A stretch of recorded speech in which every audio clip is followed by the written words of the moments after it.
Hi viewers, welcome to kitchen of Mana. ಇವತ್ತು ನಮ್ಮ kitchen ರುಚಿಕರವಾದಂತ tomato ಗೊಜ್ಜು ಹೇಗೆ ಮಾಡೋದನ್ನು ತೋರಿಸಿದ್ದೀನಿ. ತುಂಬಾ ಟೇಸ್ಟಿ ಆಗಿರುತ್ತೆ. ಬಿಸಿ ಬಿಸಿ ಜೊತೆ ಒಳ್ಳೆ ಕಾಂಬಿನೇಷನ್, ದೋಸೆ ಚಪಾತಿ ಜೊತೆ ಕೂಡ ಒಳ್ಳೆ ಕಾಂಬಿನೇಷನ್. ಈ ಟೊಮೊಟೊ ಗೊಜ್ಜು ಹೇಗೆ ಮಾಡೋದು ಅಂತ ನೋಡೋಣ ಬನ್ನಿ. ಅದಕ್ಕೆ ಮೊದಲು ನೀವು ನಮ್ಮ ಚಾನಲ್ ಸಬ್ಸ್ಕ್ರೈಬ್ ಮಾಡ್ಕೊಂಡಿಲ್ಲ ಅಂದ್ರೆ ನಮ್ಮ ಚಾನಲ್ನ ಸಬ್ಸ್ಕ್ರೈಬ್ ಮಾಡ್ಕೊಳ್ಳಿ. ಈ ಟೊಮೊಟೊ ಗೊಜ್ಜು ಮಾಡೋದಕ್ಕೆ ಮೊದಲಾಗೆ ಒಂದು 3-4 ಸ್ಪೂನಷ್ಟು ಎಣ್ಣೆ, ಸಾಸಿವೆ ಸಿಡಿದಿದೆ, 1 ಸ್ಪೂನಷ್ಟು ಕಡಲೆಬೇಳೆ, ಹಾಗೆ 1 ಸ್ಪೂನಷ್ಟು ಉದ್ದಿನಬೇಳೆ, ಸ್ವಲ್ಪ ಜಜ್ಜಿರೋಂಥ ಬೆಳ್ಳುಳ್ಳಿ ಹಾಕ್ತಾ ಇದ್ದೀನಿ. ಸ್ವಲ್ಪ ಜಜ್ಜಿರೋಂಥ ಬೆಳ್ಳುಳ್ಳಿ ಹಾಕೋದ್ರಿಂದ ಟೊಮೊಟೊ ಗೊಜ್ಜಲ್ಲಿ ಒಳ್ಳೆ ಫ್ಲೇವರ್ ಇರುತ್ತೆ. ಹಾಗೆ ಸಣ್ಣಗೆ ಹೆಚ್ಚಿರೋಂಥ ಈರುಳ್ಳಿ ಮತ್ತು ಒಣಮೆಣಸಿನಕಾಯಿ ಹಾಕಿದ್ದೀನಿ.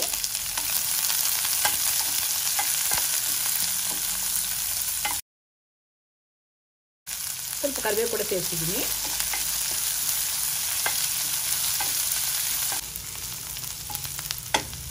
ಈರುಳ್ಳಿ ಸ್ವಲ್ಪ ಫ್ರೈ ಆದಮೇಲೆ ಟೊಮೊಟೊ ಹಾಕ್ತಾ ಇದ್ದೀನಿ. ರುಚಿಗೆ ತಕ್ಕಷ್ಟು ಉಪ್ಪಿಗೆ ಹಾಕ್ತಾ ಇದ್ದೀನಿ. ಉಪ್ಪಿಗೆ ಹಾಕೋದ್ರಿಂದ ಟೊಮೊಟೊ ಬೇಗ ಫ್ರೈ ಆಗುತ್ತೆ.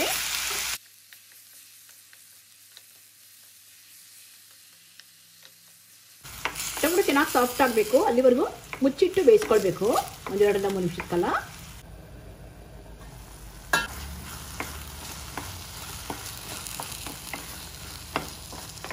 ಟೊಮೊಟೊ ಒಂದು ಅರ್ಧ ಭಾಗದಷ್ಟು ಇದು ಚೆನ್ನಾಗಿ ಫ್ರೈ ಆಗಿದೆ. ಇನ್ನು ಸ್ವಲ್ಪ ಫ್ರೈ ಆಗಬೇಕು ಟೊಮೊಟೊ ಇಷ್ಟು ಫ್ರೈ ಆದರೆ ಸಾಕು.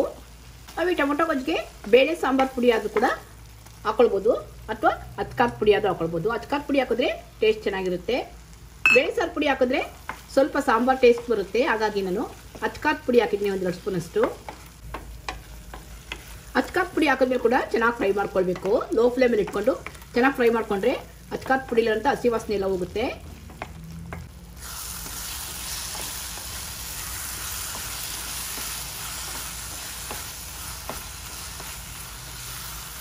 ಮೆಣಸಿನಕಾಯಿ ಪುಡಿ ಕೂಡ ಚೆನ್ನಾಗಿ ಎಣ್ಣೆಲಿ ಫ್ರೈ ಆಗಿದೆ.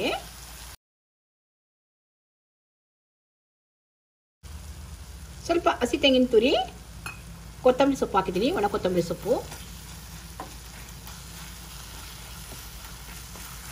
ಲೋ ಫ್ಲೇಮಲ್ಲಿ ಇಟ್ಕೊಂಡು 1-2 ನಿಮಿಷದ ಕಾಲ ಚೆನ್ನಾಗಿ ಫ್ರೈ ಮಾಡ್ಕೊಳ್ಬೇಕು.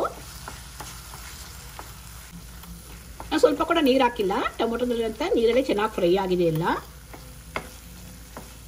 ರುಚಿಕರವಾದಂಥ ಟೊಮೊಟೊ ಗೊಜ್ಜು ರೆಡಿಯಾಗಿದೆ. ಬಿಸಿ ಬಿಸಿ ಅನ್ನ, ಚಪಾತಿ, ದೋಸೆಗೆಲ್ಲ ಒಳ್ಳೆ ಕಾಂಬಿನೇಷನ್. ನೀವು ಕೂಡ ಒಂದ್ಸರಿ ಟ್ರೈ ಮಾಡಿ ನೋಡಿ. ವಿಡಿಯೋ ನಿಮ್ಗೆ ಇಷ್ಟ ಆದರೆ ನಮ್ಮ ಚಾನಲ್ ಸಬ್ಸ್ಕ್ರೈಬ್ ಮಾಡಿ, ನಮ್ಮ ವಿಡಿಯೋ ಲೈಕ್ ಮಾಡಿ, ಶೇರ್ ಮಾಡಿ. Thanks for watching.